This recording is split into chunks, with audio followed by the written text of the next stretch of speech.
Residents of the separatist enclave of white Afrikaners in South Africa want US President Donald Trump to help them become a state.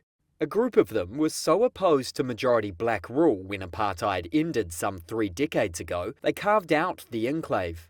Orania, population 3,000, is the only town in South Africa where all residents, including menial workers, are white. Last week, community leaders visited the United States, seeking recognition as an autonomous entity. Orania movement leader Just Strijdom, surrounded by bronzes of past Afrikaner leaders, including from the era of racist white minority rule, had a message for those stateside. If whomever is interested in helping create Orania's future, we think investment is a good opportunity. Our message to the American government was help us here, 3-word response. It was not to say help us here by giving us American tax dollars so that we can just, do whatever. Trump offered in February to resettle white South African farmers and their families as refugees. Strijdom said that wasn't the point. We are glad that we are recognized as a people, but we don't want to be refugees in another man's land. South African authorities acknowledge Orania as a town that can raise local taxes and deliver services. The 8,000-hectare settlement is riding an unprecedented wave of support from right-wing Americans for Afrikaner nationalists who lost power when apartheid ended in 1994 and Nelson Mandela became South Africa's first black president. 3 senior Orania officials interviewed by Reuters were vague about the help they sought in the United States. They said they wanted investment to build houses to keep up with its 15% population growth, infrastructure and energy independence. Strijdom declined to say whether his delegation had contact with the Trump administration. The US State Department did not immediately respond to a request for comment. Political analyst Nikki Falkhoff believes Afrikaner groups want a return to apartheid. I think for a long time Orania and people around that kind of politics have been relatively careful about how they portray themselves, and they have made a big effort to go, we're just living peaceably side by side with our neighbors of other colors. We choose to only be white people, but that's okay because this is our space and we will live in this way. And what's happened now, I think, has emboldened them slightly more to go, no, well, actually, we would like apartheid back, please. Some US right-wingers have sought to align with Afrikaners in their opposition to diversity policies. South Africa's black empowerment laws have been ridiculed by Trump's South African-born advisor, Elon Musk. A third of all South Africans are out of work, most of them poor blacks. Dozens of soldiers handed themselves over to the government in South Sudan on Wednesday amid a rift between the country's president and first vice president. The troops, aligned with First Vice President Riek Machar's SPLM-IO party, defected at a ceremony in the capital, Juba. There is no need for 2 armies or 2 commander-in-chief. The transfer took place as African Union mediators were flying into the country for talks aimed at averting a return to civil war. President Salva Kiir placed his longtime rival Machar under house arrest last week. That, in effect, voided a 2018 peace deal that brought the 2 wartime rivals into a fragile power-sharing government. Kiir's government has accused Machar of trying to stir up a new rebellion. He directed them to attack. His detention follows weeks of fighting in the northern Upper Nile state between the military and a militia known as the White Army. Machar's forces were allied with the White Army during the Civil War, in which hundreds of thousands were killed, but they deny any current links. Daniel Akech, a senior analyst for International Crisis Group, suggests bringing Kiir and Machar together in government has never really worked.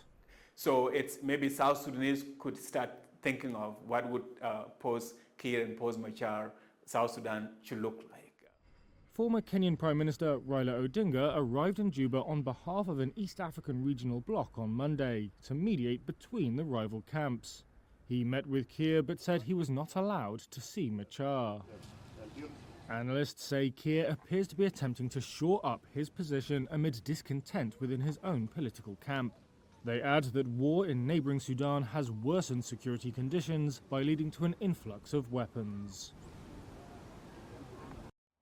Facebook parent Meta Platforms is beefing up its social media sites by signing a multi-year partnership with UFC. The deal, announced Wednesday, makes Meta the first official fan technology partner of UFC, whose CEO was elected to Meta's board in January. Meta CEO Mark Zuckerberg, a mixed martial arts enthusiast and recreational fighter, has in recent years developed a relationship with UFC chief executive Dana White. White, along with two others, was elected to Meta's board in January. White is also a friend of President Donald Trump and spoke in support of his candidacy at the Republican National Convention in July. UFC, in a statement, said Meta will provide fans a deeper, immersive experience through its services, with its text-based platform Threads becoming the league's official social media partner. Meta will have its branding featured in UFC's Octagon Ring for pay-per-view and fight night events, along with other broadcast features. Financial terms of the deal were not disclosed. As a weekend deadline to find a buyer for TikTok approaches, bids for the short video site are piling up. Among the latest to throw their hats into the ring are Amazon and a group led by Tim Stokely, founder of adult content site OnlyFans. Two Reuters sources say he's partnered with a cryptocurrency foundation to submit a late offer. US President Donald Trump has set an April 5th deadline for TikTok to find a non-Chinese buyer.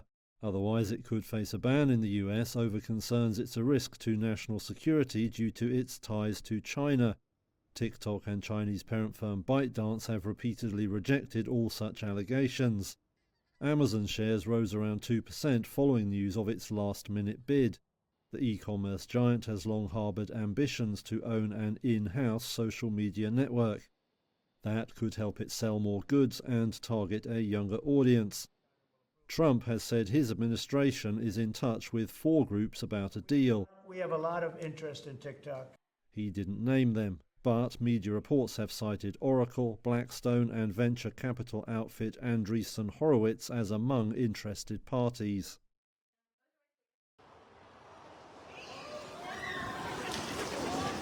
Thousands of anti-government protesters on the streets of Serbia's capital on March 15 parted abruptly in panic, as many reported hearing a rumble hurtling towards them. It's a moment that has created mystery across the country and sparked accusations of the illegal use of a sonic weapon. Music teacher Tamara Bojanovsky was part of the gathering that night. I heard an approaching sound, a rising sound, a sound that, in my view, was somehow fuller, probably because that was my initial position and initial perception. I thought it was a continuation of that. Of course, it's like an imagination, but an imagination that somehow mimicked the sound, like when some large, powerful machine is hurtling itself from that starting point and was coming up from behind at all of us in the crowd.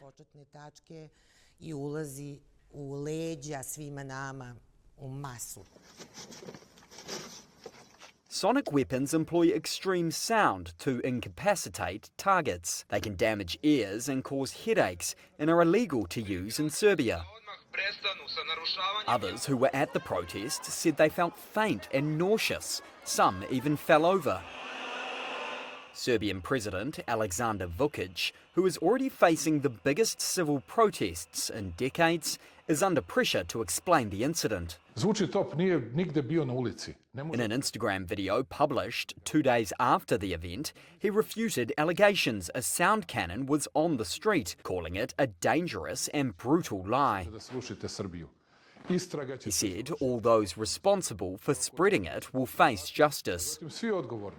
Used in the US, Australia, Japan and Greece, Serbian authorities denied possessing such devices until the country's interior minister admitted police had bought long-range acoustic devices from the US in 2021. But Serbia's police, security and intelligence agency and military all denied ever using them in public. The Amiga Foundation, a human rights watchdog, has researched the development of sonic weapons and their use on crowds. Neil Corney from the foundation has studied the footage and says it is unusual. And we really haven't seen an effect like this. It was so distinctive, almost like the crowd was parting down the centre line of the road. And instead of it being very chaotic, the crowd weren't going in every single direction. It was almost like a split down the centre line of the road. So it's very difficult to explain why that would have happened. So there's a real need for proper investigation, independent investigation, perhaps an international investigation. Earshot, a not-for-profit organisation that specialises in audio investigations, says more research is needed, but the noise could have come from a vortex ring gun. It's an experimental non-lethal weapon for crowd control that uses high-energy donut-shaped vortices of air or gas. Russia's FSB intelligence service, at the request of Belgrade, and America's FBI have sent investigators. The US Department of Justice did not respond to a request for comment. Turkey's government denounced opposition calls for a mass commercial boycott on Wednesday, describing them as an economic sabotage attempt. 2 weeks after Istanbul Mayor Ekrem İmamoğlu's arrest, the main opposition, Republican People's Party, urged a boycott of businesses seen as connected to President Tayyip Erdogan's government. On Wednesday, the call expanded to a one-day shopping halt, prompting some shops to close in support of those who view the arrest as a politicized attempt to hurt the opposition's electoral prospects. The coffee shops are quite empty. The markets are empty. I think they are doing the right thing. We are doing so as well. Onwards with the boycott until things get better. Turkey's trade minister said boycott calls posed a threat to economic stability. Turkey's economy has been hit by a years-long cost of living crisis and series of currency crashes. Growth has slowed and inflation was at a lofty 39% in February. I am completely against the boycott decision. It is national income.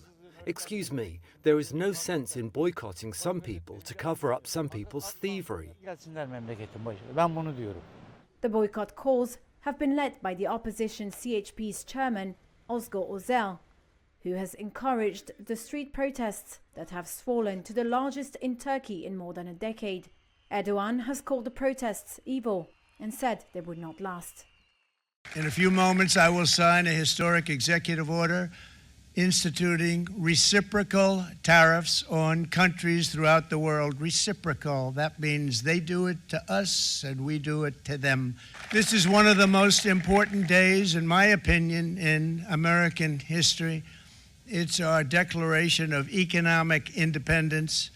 China, first row, China, 67%. That's tariffs charged to the USA, including currency manipulation and trade barriers. So it's 67%, so we're going to be charging a discounted reciprocal tariff of 34%. I think, in other words, they charge us, we charge them less, so how can anybody be upset?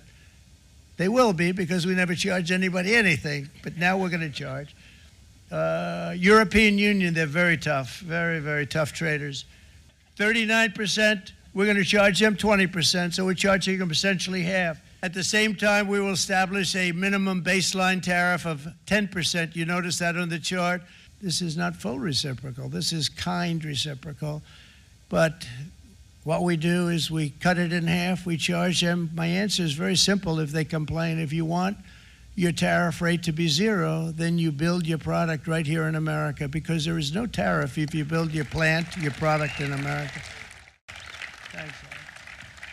During his Rose Garden ceremony on Wednesday, Trump was brandishing these three panels of lists of countries, 59 countries, all with what the administration has determined is the tariff that they impose on U.S. goods coming into their country and the effective tariff that the U.S. will impose in kind. The thing is, this formula, in fact, just turns out to be a simple set of arithmetic based on a country's trade surplus with the United States, good trade surplus with the United States, divided by the value of its exports into the United States.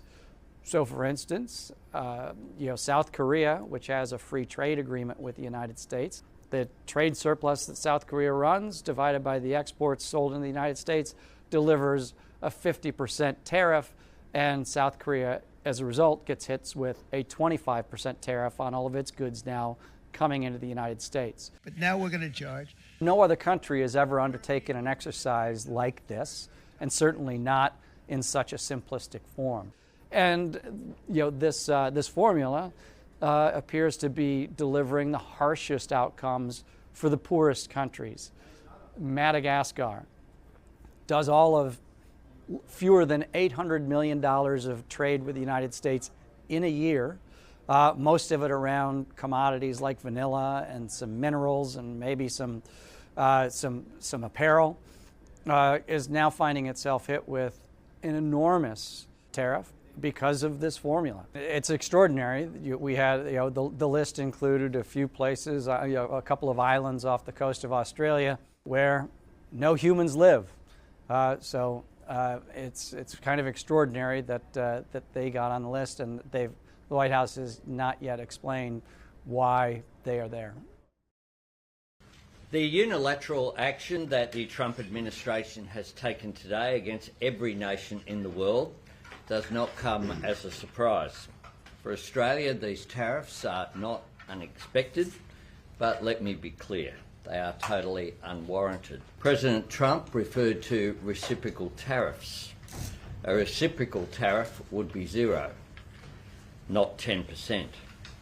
The administration's tariffs have no basis in logic, and they go against the basis of our two nations partnership. This is not the act of a friend. Today's decision will add to uncertainty in the global economy, and it will push up costs for American households. This is why our government will not be seeking to impose reciprocal tariffs. We will not join a race to the bottom that leads to higher prices and slower growth. We will stand up for Australia. We will continue to make the strongest case for these unjustified tariffs to be removed from our exporters. They are a key ingredient in a beloved US cuisine, but are about to become more expensive. Australian beef farmers, traders and industry groups said on Thursday they would pass on the extra costs of 10% US tariffs to the American consumer. They are completely reliant on our grass-fed beef. With their product prized by US fast food chains, Cattle Australia chair Gary Edwards says hungry customers will feel the impact. It's simply going to push up the price of food. And that's really not a win for anyone. It's an inflationary impact, and I can't imagine that the American consumer is going to like paying more for their burgers or their steaks over the foreseeable future. With an identical tariff applied to fellow market competitors, livestock agent Dougal McDowell doesn't see the logic. So if we're all at 10%, it really doesn't change anything. What it does make, however, the commodity that's going into America a lot dearer for their own consumers. US fast food chains use Australian beef for its lower fat content. It is then combined with fattier US beef to produce hamburgers with the ideal fat content. Australia exports $2.52 billion of beef annually to the United States, its largest market, but has banned fresh US beef since 2003 due to the detection of mad cow disease in US cattle. That drew the ire of Trump, who said Australia won't take any of our beef, as he announced tariffs on the country. Edwards says there would be no compromise on Australia's biosecurity laws. They have market access already to Australia. They have simply chosen not to meet the compliance requirements. Australian Prime Minister Anthony Albanese said on Thursday the government would provide support to industries impacted by the US tariffs to sell into alternative markets, something graziers like James Fitzpatrick in the cattle yard want to see. There's a worldwide market out there. Why are we focusing just on the one market? President Trump's announcement of universal tariffs on the whole world, including the European Union, is a major blow to the world economy. I deeply regret this choice. Let's be clear-eyed about the immense consequences. The global economy will massively suffer. Uncertainty will spiral, and trigger the rise of further protectionism. The tariffs will also hurt consumers around the world. It will be felt immediately. Millions of citizens will face higher grocery bills. Medication will cost more, as well as transportation. Inflation will go up. And this is hurting in particular the most vulnerable citizens. We have always been ready to negotiate with the United States to remove the remaining barriers to transatlantic trade. At the same time, we are prepared to respond. We are already finalizing the first package of countermeasures in response to tariffs on steel. And we're now preparing for further countermeasures to protect our interests and our businesses if negotiations fail. Global stocks tumbled Thursday as markets digested Donald Trump's big reveal on tariffs. A day earlier, the US president set out sweeping new levies that exceeded most expectations. My fellow Americans, this is Liberation Day. I'm waiting for a long time. Trump set a minimum 10% tariff on most imports, with much higher rates on some countries. The move sparked an immediate sell-off, with Nasdaq futures falling 4%. Some $760 billion was wiped off the value of the so-called Magnificent Seven big tech stocks in US after-hours trade. Among them, Apple, which makes iPhones in China, down nearly 7%. The slide then rolled on in Asian trade Thursday. In Japan, hit with a 24% tariff, the Nikkei index was down around 3% by mid-morning. Hong Kong's Hang Seng fared slightly better, down around 1.5%, with techs also hit hard there. Computer maker Lenovo was off about 5% early on. Markets have been roiled for weeks by Trump's on-off approach to tariffs. Now Delaware University economist Thomas Bridges says that uncertainty has at least been eased, but he says wider concerns remain. It's unclear how that relates to this administration's economic objectives. And I'm not entirely clear what their economic objectives are. It seems to be just more isolationist, but I think that will end up yielding a more constrained economy. Trump says the tariffs will raise revenue and create jobs in the US, but economists widely predict they will raise prices and cast a chill over global growth. Such worries have seen money flow into traditional safe havens. On Thursday, gold hit fresh record highs above $3,160 per ounce, while government bonds and the Japanese yen also saw gains. If you look at that, China, first row, China, 67%. That's tariffs charged to the USA, including currency manipulation and trade barriers. So 67%, I think you can, for the most part, see it. Those with good eyes, with bad eyes. We didn't want to bring, it's very windy out here, we didn't want to bring out the big charts because it had no chance of standing. Fortunately, we came armed with a little smaller chart. So it's 67%, so we're going to be charging a discounted reciprocal tariff of 34%. I think, in other words, they charge us, we charge them less, so how can anybody be upset? They will be, because we never charge anybody anything, but now we're going to charge. European Union, they're very tough, very, very tough traders. You know, you think of European Union, very friendly, they rip us off. It's so sad to see. It's so pathetic. 39%, we're going to charge them 20%, so we're charging them essentially half. Vietnam, great negotiators, great people. They like me, I like them. The problem is they charge us 90%. We're going to charge them 46% tariff. Taiwan, where they took all of our computer chips and semiconductors. We used to be the king, right? We were everything. We had all of it. Now we have almost none of it, except the biggest company is coming in. We're going to end up with almost 40%. Lee Zeldin's working to get their approvals. And it's an amazing company. Mr. Wei, of one of the great companies of the world, actually. They're coming in from Taiwan, and they're going to build one of the biggest plants in the world, maybe the biggest for that. But 64%, we're going to charge them 32%. Japan, Very, very tough. Great people. And again, I don't blame the people for doing it. I think they're very smart in doing it. I blame the people that sat right in that Oval Office, right over there, right behind the Resolute desk or whichever desk they chose. Japan, 46%. They would charge us 46%, and much higher for certain items like cars, little items like cars. 46%, we're charging them 24%. India, very, very tough, very, very tough.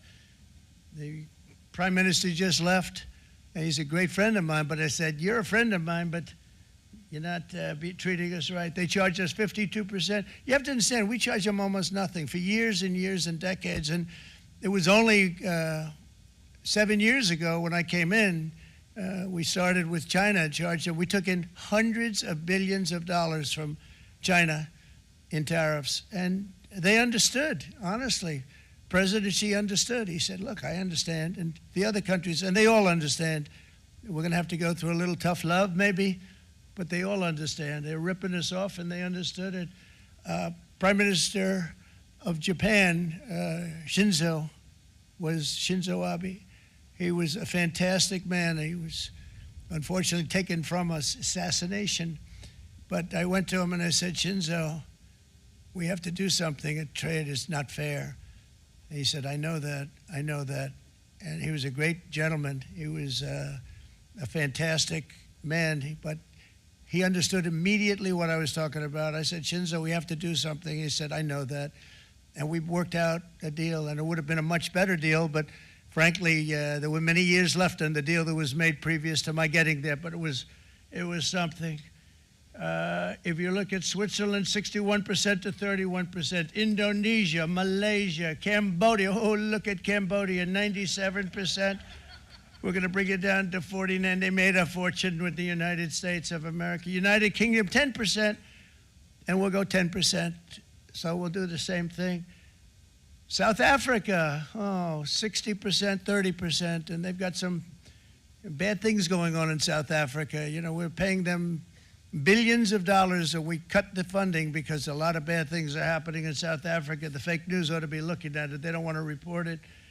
Brazil, 10%, 10%. Bangladesh is 74%. So you see what's going on. Pakistan, 58%. Sri Lanka, 88%.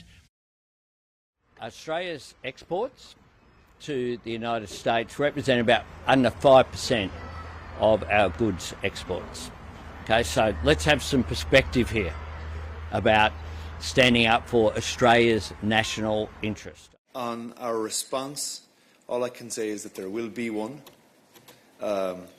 It will happen at the appropriate moment after the expected announcement later this evening. Let me be clear with the House. A trade war is in nobody's interest. And the country deserves, and we will take, a calm, pragmatic approach. In reality, we're waiting for the American announcement tonight. Cette nuit, nous savons en revanche qu'il risque d'être assez puissant. People are speaking of tariffs between 20 and 25%. This will obviously lead to major economic disorder on the affected products, not only in Europe, but also in the United States. The U.S. is clearly a key market for us. It is clear that the introduction of new tariffs would have heavy repercussions for Italian producers. Per I produttori italiani. Penso personalmente che sarebbe anche un'ingiustizia per molti americani perché I personally think it would also be an injustice for many U.S. citizens because it would limit the possibility of buying and consuming our excellence only to those who can afford to spend more. Among the economies hit by US President Donald Trump's sweeping tariffs announced on Wednesday, some remote Australian islands that are home to penguins, but not people, and a tiny outpost 600 miles off eastern Australia. That outpost, Norfolk Island, has barely any exports. The hefty tariff has baffled and amused its 2,000-odd locals, as well as Prime Minister Anthony Albanese. Norfolk Island, interestingly, is I think 29%. I'm not sure what Norfolk Island major exports are to the United States and why it's been singled out, but it has. Albanese said Australia fared better than most other countries with a tariff of just 10%, but he had no clue as to why Norfolk Island received a separate, higher figure. US government data did show some trade deficits recorded. In 2024, the island exported $200,000 worth of goods to the US and imported $100,000 from the country. The data did not specify what goods were traded. The volcanic island ships some palm seeds abroad, typically worth less than $1 million a year and mostly to Europe. Adding to the confusion, another Australian territory was on Trump's hit list, the Heard and McDonald Islands in the Antarctic. It has a population of 0 humans. But as of Thursday, they faced a 10% tariff for exports to the US. China escalated its military drills around Taiwan on Wednesday. It held long-range live-fire drills in the East China Sea. The exercises involved precision strikes on simulated targets of key ports and energy facilities, according to China's Eastern Theater Command. China gave a codename for the first time to its war games, which started Tuesday, Straight Thunder 2025A. State media CCTV said the exercises are a, quote, strong warning and a strong deterrent to the separatist forces of Taiwan independence. Chinese rhetoric has been building up against Taiwan President Lai Ching-te, who won the election last year and who rejects Beijing's sovereignty claims over Taiwan. The war games come after U.S. Defense Secretary Pete Hegseth's Asia visit, during which he repeatedly criticized Beijing. The United States, which remains Taiwan's most important international backer and main arms supplier despite the lack of formal diplomatic ties, condemned China's exercises on Tuesday. In a statement, the U.S. State Department said China's aggressive military activities and rhetoric toward Taiwan only serve to exacerbate tensions and put the region's security and the world's prosperity at risk. Japan and the European Union also expressed concern. While the Taiwan government has denounced China for holding the drills, for most Taiwanese it's just another normal day.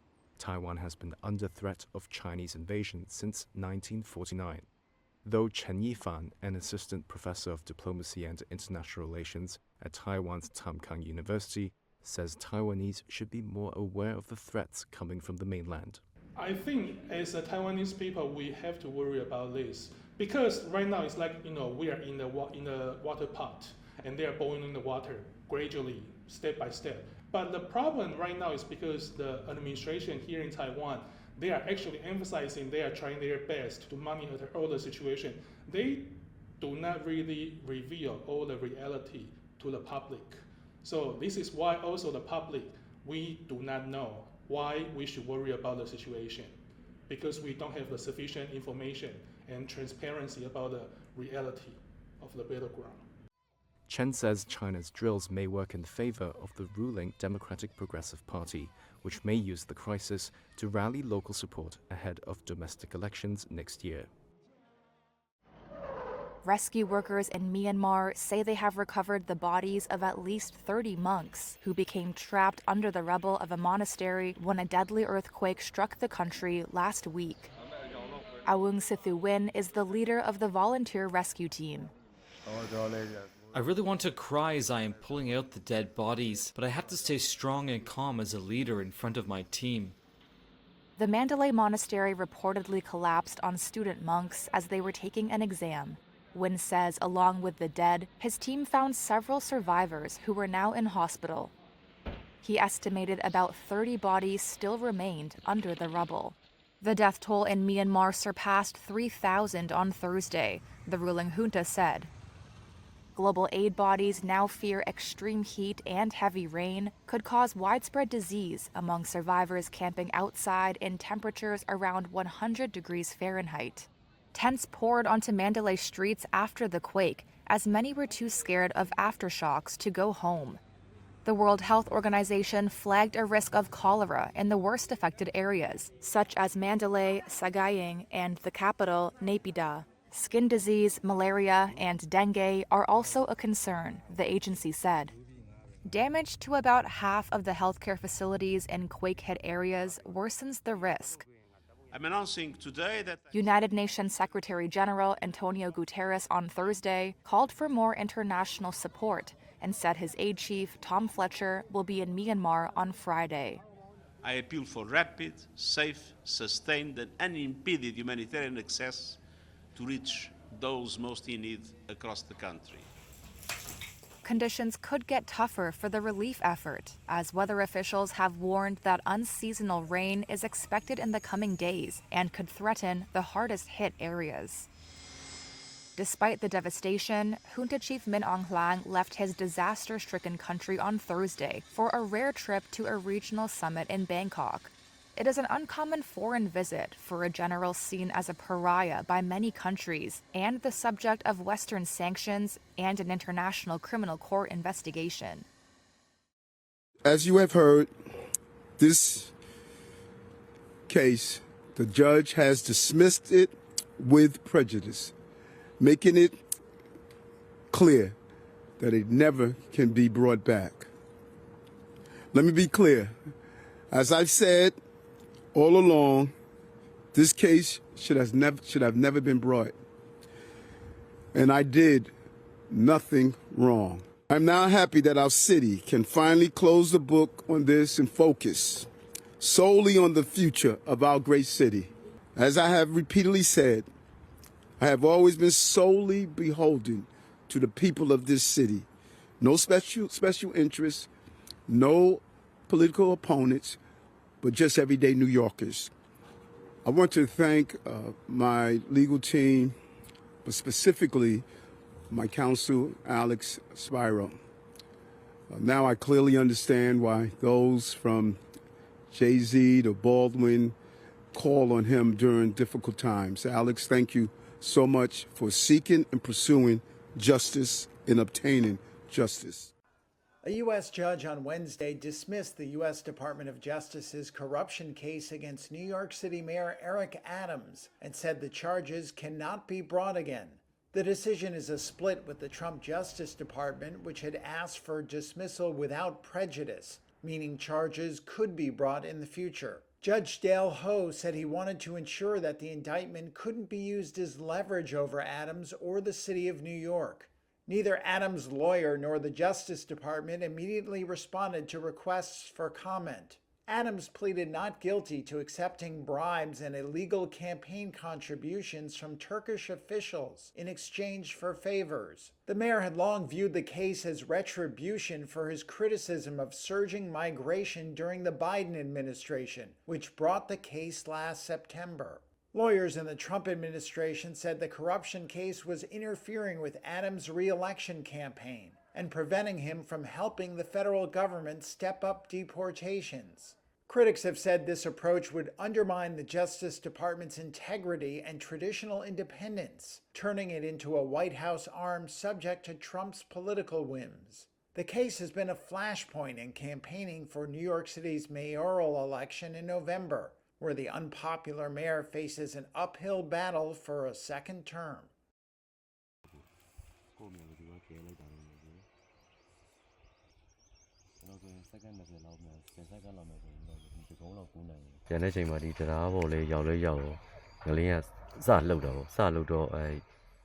We were on the way home on the bridge when we felt the earth start to shake, and I stopped my motorcycle because I thought I had a flat tire. But when I realized that it was an earthquake, I started to panic as we were in the middle of the bridge, and we could go neither backwards or forward.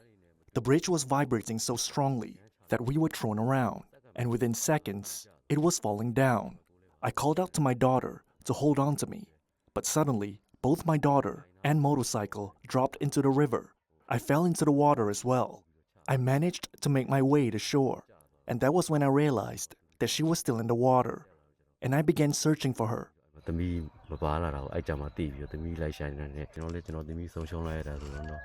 I feel that my daughter is still alive, next to me. Even though I know she has died, I am searching for her myself, as there are no rescue operations here. I have to hire divers myself for the search. $50 for the preliminary search, $200 if they find her body. I am struggling to pay them for the search, but I have to do it myself. No one is here to help me. After a powerful earthquake rocked Myanmar on Friday and killed over 2,800, China's rapidly deployed relief workers have made an impact. Social media videos are circulating of the orange and blue responders pulling survivors from the devastation, often accompanied with messages of gratitude. Beijing has also pledged almost $14 million worth of aid supplies, and these relief efforts have improved China's image in Myanmar, which had suffered due to its support of the unpopular military junta. In comparison, the US, which was until recently the world's top humanitarian donor, has offered a relatively modest $2 million. It's pledged to send a 3-member assessments team, though said their arrival has been delayed by visa issues. In past years, when tsunamis, earthquakes and other disasters struck around the world, the US had regularly and rapidly deployed skilled rescue workers to save lives. However, President Donald Trump has made efforts to slash the size of the government in a bid to end wasteful spending, and both current and former US officials say these cuts have hobbled the country's ability to act during disasters. The USAID is really corrupt. Trump has also moved to fire nearly all US Agency for International Development staff who oversee Washington's disaster response efforts overseas. Marcia Wong, a former top USAID official, said there is now an international loss of confidence in the US. The erosion of trust that can occur when we're not projecting a presence and assistance and diplomacy, it does allow other actors to step in. Now, whether these actors will be as principled, or responsible, or accountable, I don't know, but we have created a vacuum, which can allow other actors to step in. The quake may have also strengthened the junta chief's international standing. Washington had retained influence, especially in opposition to the junta, through humanitarian aid and funds for the democracy movement. The recent Trump-directed cuts, however, have largely erased both. The State Department, which administers the remaining USAID programs, did not immediately return a request for comment. The junta and China's foreign ministry also did not respond to questions. Voters in Gabon will choose their next president on April the 12th. It's the Central African nation's first election since a military junta seized power. There are 8 vying for the presidency, including 2 main candidates, the coup's leader and Gabon's pre-coup prime minister. Brice Oligui Nguema is favoured to win the election. The 50-year-old general is the incumbent, and his 2023 coup was largely welcomed. It overturned 56 years of rule by Ali Bongo and his father Omar. Under their rule, the country had emerged as one of Africa's leading oil producers, yet a third of its 2.3 million people remained in poverty. Transitional leaders were not previously allowed to run for Gabon's presidency. However, a new constitution championed by Nguema won 92% approval late last year. De l'unité nationale. His very public crackdown on corruption is also widely viewed as popular, though Nguema has also faced questions about his own finances. A 2020 global corruption report found he had bought 3 properties in the United States for a total of over $1 million in cash. He declined to respond to questions from the journalists who compiled the report and has not commented further on the matter. Nous n'entendons pas du tout.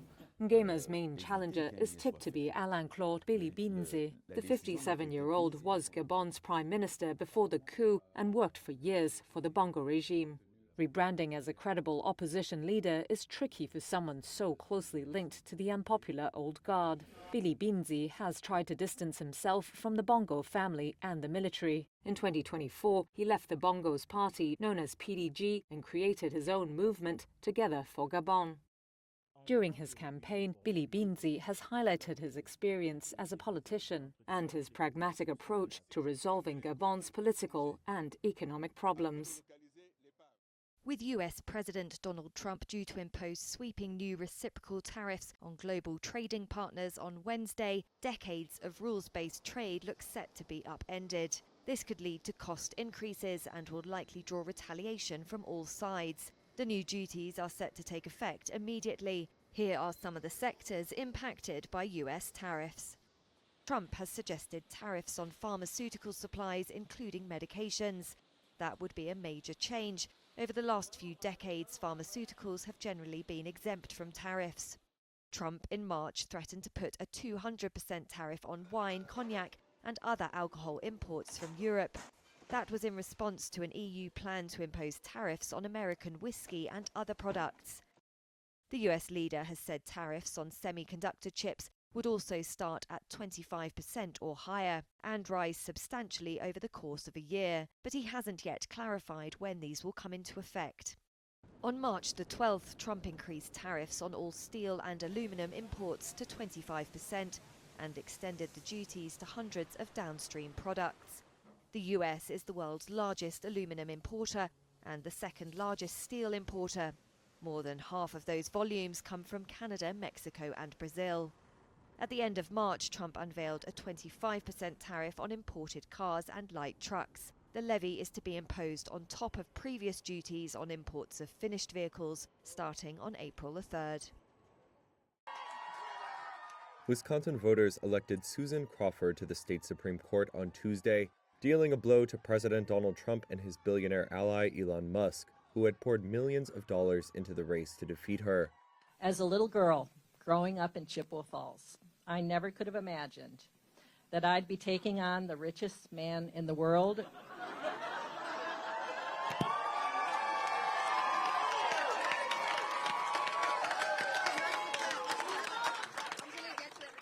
For justice in Wisconsin. And we won. And Wisconsins stood up and said loudly that justice does not have a price. Our courts are not for sale. The election was widely seen as an early referendum on Trump's presidency, with abortion rights, labor rights, and election rules all potentially in the balance. Crawford's win maintains the court's 4-3 liberal majority. While the race was technically nonpartisan, Trump endorsed Crawford's conservative rival Brad Schimmel, and state Democrats and Republicans lined up behind their preferred candidate. Crawford's campaign received a boost from billionaire Democratic megadonors, including philanthropist George Soros. All in all, more than $90 million has been spent by the candidates, the state parties, and outside groups, easily making it the most expensive judicial contest in U.S. history. That includes more than $21 million spent by Musk and political groups with ties to him. The Tesla CEO went as far as to say that the, quote, future of Western civilization was at stake in the election. He said Wisconsin Supreme Court may potentially rule on redrawing political maps, which could tip the balance between Republicans and Democrats in a closely divided U.S. House of Representatives, affecting Trump's ability to govern. Democrats were keen to highlight Musk's involvement, with Crawford supporters emphasizing that Musk may have a personal stake in the outcome. Tesla sued the state in January over a law barring car manufacturers from opening dealerships, a case that could eventually come before the state's top court. Musk did not respond to a request for comment about accusations he had a personal interest in the election's outcome. European visitors to Britain will have to purchase an electronic permit in advance from Wednesday. This is as the UK government seeks to strengthen its immigration security by screening people before they cross its borders.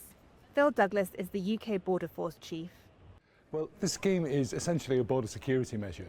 So we are taking details in advance from everybody who's not a UK or Irish citizen or a visa national. They still have to get visas. And we're checking them against our systems to make sure that there's no adverse information about them in the UK or criminal record. We'll be able to see their immigration history. So it's just a way of sort of ensuring that the border is even more secure. The Electronic Travel Authorization Scheme requires visitors who do not need a visa to enter Britain to purchase pre-travel authorization online. This will cost close to $13 and will rise to $20 from April 9th, with Irish citizens being excluded. The scheme was introduced last year for non-Europeans, including visitors from the US, Canada and Australia. Applications can be made through an app, with most decisions being made within minutes, according to the UK Home Office. Applicants must provide personal details and answer questions on suitability and criminality. Once approved, the authorization is linked to their passport, allowing multiple visits to the UK for up to 6 months over a 2-year period. Airlines, ferry and train companies will be responsible for verifying the status of travellers before they board, but there will be an initial adjustment period. There is a buffer period, if you want to call it that, a period where we won't necessarily be enforcing the ETA. So people will still be able to get on planes and trains while this introductory period takes place. But I believe in September or October we will start enforcing the ETA, and in those circumstances the individual wouldn't be able to get on the plane, wouldn't be able to get on the train in order to travel the UK. Budget airline EasyJet said on Tuesday that the new permit requirement won't affect Europe to UK travel demand. The United Kingdom received 22.5 million visitors from the European Union in 2023, up from 19 million the previous year, according to official data. U.S. Attorney General Pamela Bondi has directed federal prosecutors to seek the death penalty for Luigi Mangione, the man accused of shooting and killing the CEO of United Health Group's insurance division, Brian Thompson, in New York last year. 26-year-old Mangione has pleaded not guilty to New York State charges of murder as an act of terrorism and weapons offenses. And because New York does not have the death penalty for state charges, he could face life in prison without parole if convicted. Mangione also faces a parallel federal indictment in Manhattan, but has not yet been asked to enter a plea. This is where Bondi said prosecutors will aim for the death penalty, a move one of Mangione's lawyers called, quote, barbaric. If Mangione is convicted in the federal case, the jury would determine in a separate phase of the trial whether to recommend the death penalty. Any such recommendation must be unanimous, and the judge would be required to impose it. Thompson was shot dead outside a Midtown Manhattan hotel on December 4th of last year. The brazen killing and ensuing 5-day manhunt of Mangione captivated Americans. Police officers in Altoona, Pennsylvania found him with a 9mm pistol and silencer, clothing that matched the apparel worn by Thompson's shooter in surveillance footage, and a notebook describing an intent to, quote, whack an insurance company CEO, according to a court filing. Israel plans to seize large parts of Gaza as part of a major expansion of military operations in the enclave it announced on Wednesday. The plans include large-scale evacuations of the population, according to Israeli Defense Minister Israel Katz. In a statement, Katz said the operation would clear out militants and infrastructure and, quote, seize large areas that will be added to the security zones of the State of Israel. He urged Gazans to eliminate Hamas and return Israeli hostages as the only way to end the war. Displaced Palestinians in Han Yunis reacted to the news with dismay and determination. What more can he do to us? The only thing left is to drop a nuclear bomb on the Gaza Strip. There is no food or drink. There is shooting and death. A senior Hamas official told Reuters Israeli hostages would only be released through negotiations, not via military pressure. The Israeli military has already issued evacuation warnings to Gazans living around the southern city of Rafah and towards the city of Han Yunis. It seems like Netanyahu will not stop his war on Gaza until we are displaced. But despite the extermination happening to us and the extreme anguish, as a citizen I was displaced 8 times. With God's will, we will remain steadfast and resistant on our land, and we will not migrate. Gaza's health ministry said 41 people were killed in Israeli strikes on Wednesday, including children killed at a UN clinic being used to house displaced people. Hundreds of Palestinians have been killed since the resumption of strikes last month, and Israel has also cut off aid, saying much of it was being taken by Hamas. Katz's statement did not make clear how much land Israel intended to seize, or whether the move represented a permanent annexation of the territory in one of the most crowded areas in the world. According to the Israeli rights group Gisha, Israel has already taken control of some 17% of the total area of Gaza as part of a buffer zone around the edges of the enclave.